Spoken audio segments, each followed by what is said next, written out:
Bonjour tout le monde, j'espère que vous allez bien.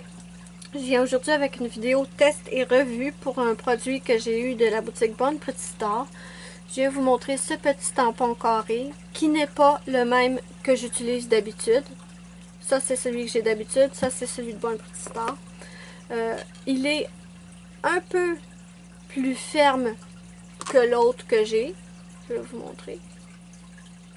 Et lui, il est collant. Tandis que celui de Bonne Petite Star, il est plus ferme et il n'est pas collant.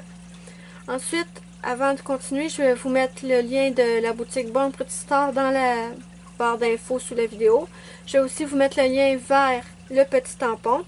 Et je vais vous rajouter mon code promo qui vous donne 10% de rabais sur tous les produits à prix régulier. Il arrive dans une petite pochette comme ceci, avec un racloir en métal que je n'utilise jamais. Je ne veux pas rayer mes plaques. Ensuite, mais je suis certaine que le petit racloir fonctionne très bien. Autre chose que je vais vous montrer, c'est que ici, il a une espèce de fond, si on veut. Ce qui empêche le tampon d'enfoncer quand on fait notre stamping. Ce qui est très très bien à mon avis.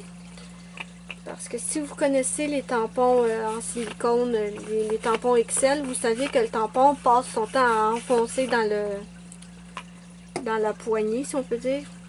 Aussi, je l'ai testé un peu avant de faire la vidéo, parce que les tampons en silicone sont un peu problématiques quand on les reçoit. Je m'explique. Quand je l'ai reçu, il était tout brillant ici. C'est standard, la plupart des tampons en silicone arrivent brillants comme ceci. Et quand on reçoit nos tampons avec le brillant dessus, ce qui arrive souvent, c'est que le tampon ne prend pas bien le motif. On doit enlever le brillant du tampon avant qu'il fonctionne comme il faut. Ce qu'on fait, c'est très très facile, c'est qu'on prend une petite lime et on va frotter notre tampon jusqu'à temps que le brillant qui est dessus parte. Il faut y aller très doucement, délicatement, on y va pas comme un sauvage. C'est pas nécessaire. Juste tout doucement frotter comme ça enlève le brillant du tampon et ensuite normalement il fonctionne. S'il ne fonctionne pas, vous pouvez repasser un petit coup de lime. Donc maintenant je vais vous montrer comment il fonctionne. Je le nettoie avec un rouleau en lèvre Sharpie.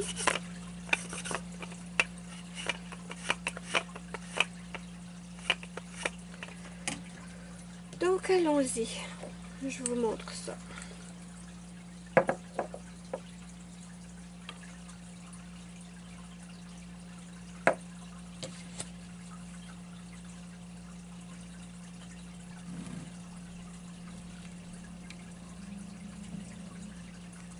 Et voilà, il fonctionne très bien. Là, j'ai attendu, peut-être qu'il ne va pas transférer. Ah oui, il a transféré sans aucun problème. Donc voilà, il transfère sans problème.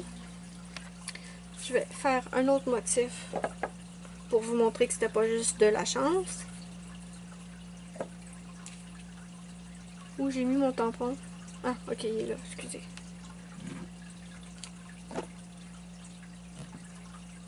Ouf, là, ça c'est de ma faute, je vais recommencer.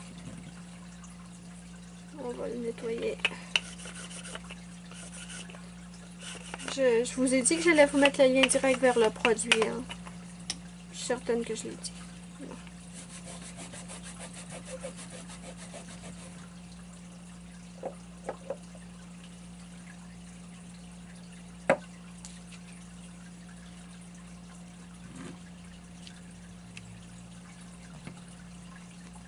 Et voilà, on a notre motif.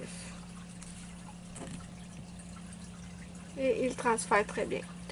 Donc voilà, c'est un essai concluant pour le petit tampon. Surtout, n'oubliez pas, si c'est brillant et qu'il ne prend pas bien le motif, un petit coup de lime, on enlève le brillant et ensuite, le problème devrait être résolu.